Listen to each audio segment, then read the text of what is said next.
He's offered a tremendous service to the county of Los Angeles and to the people of it. So that's what, 40 years now, 78 to 2018.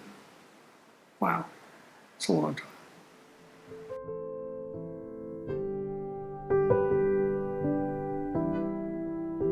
Jim and I went to law school together at USC. Jim was a really smart guy. He was in moot court, and I was just happy to be there. He was just a student at SC working as a volunteer, and it was a group that began through the Beverly Hills and the LA County Bar Association. And it was just me working at a desk inside the LA County Bar Association. So the initial grant from the ABA was for $20,000. And I was the only employee at the beginning. And then I contacted all the law schools. Nancy, Shay, and Jim were the first two advocates. Their initial office was actually in Metropolitan State Hospital, where patients could come and get legal advice, which was something very new for the patients. My experience back then in giving advice to patients at the hospital was that they were very pleasantly surprised that someone was actually giving them advice, telling them that they had rights, because at that point in time, patients in mental hospitals, I think, felt that they didn't have any rights. And back then there were, more beds and more hospital beds and longer stays. There was no right to refuse medication at all. There was a kind of rampant use of restraints in some places, mechanical restraints. Well, where I really met Jim was when I was a patient at Metropolitan State Hospital. And we called ourselves inmates because a lot of times people will say in jail, they'll say, do we want to put people in jail where they'll be punished, or in hospitals? Well, if you're locked up, you consider yourself an inmate. I don't care, And in many instances it was worse because they would automatically inject you with very heavy drugs.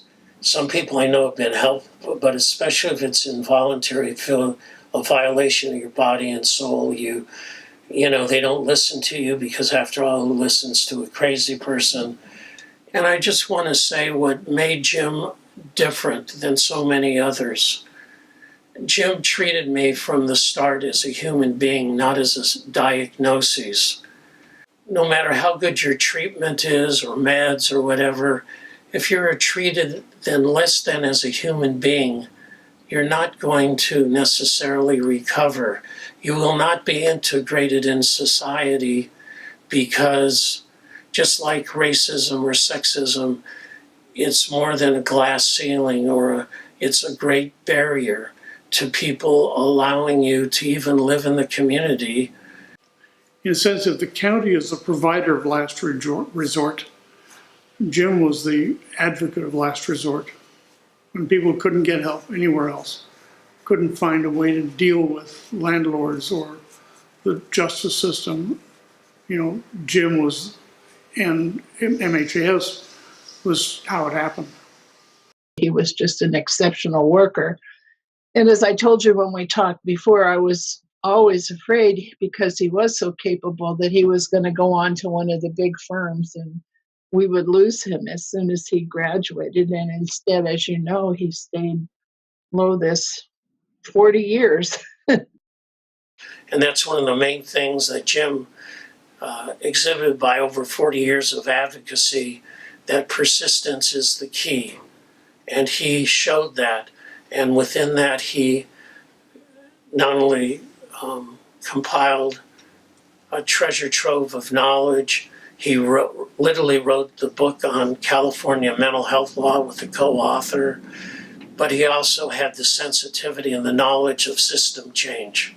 In an ideal world, for those organizations and individuals who champion the cause of people suffering from mental illness, we would be the teeth. We would be the persons who are able to actually litigate I first met Jim almost 10 years ago because we were investigating these very disturbing reports of people with serious mental disorders who were getting essentially lost, locked away for years in immigration prisons without any legal representation.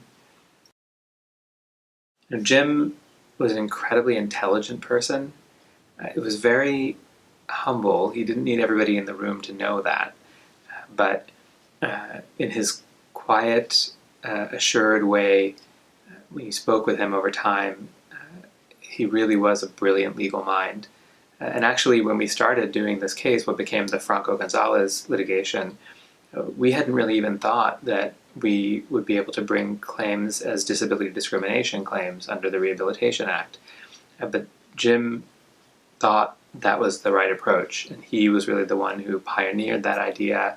He educated us in his very subtle and humble way, and ultimately developed the arguments that led to the theory on which we won the whole case. The Franco-Gonzalez case was a challenge to the government's failure to accommodate people with serious mental disorders who end up in immigration detention, which are really immigration prisons, facing deportation charges.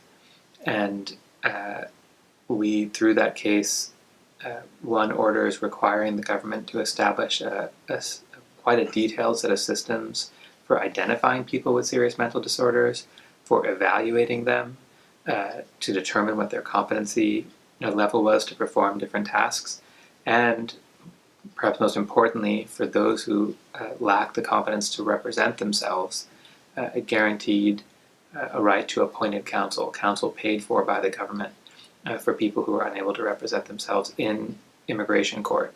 It's actually the first, and thus far still the only, federal court decision requiring the government to provide counsel to people in the immigration system. Jim is the foremost expert in mental health and law. And one of the greatest reasons why I admire him so much is because he's dogmatic in that way. He's made it his life calling, and he has championed those issues that to the general public is not very important, but he's made it important, and he's been the face of it. He teaches the subject, he knows the subject, he is the expert.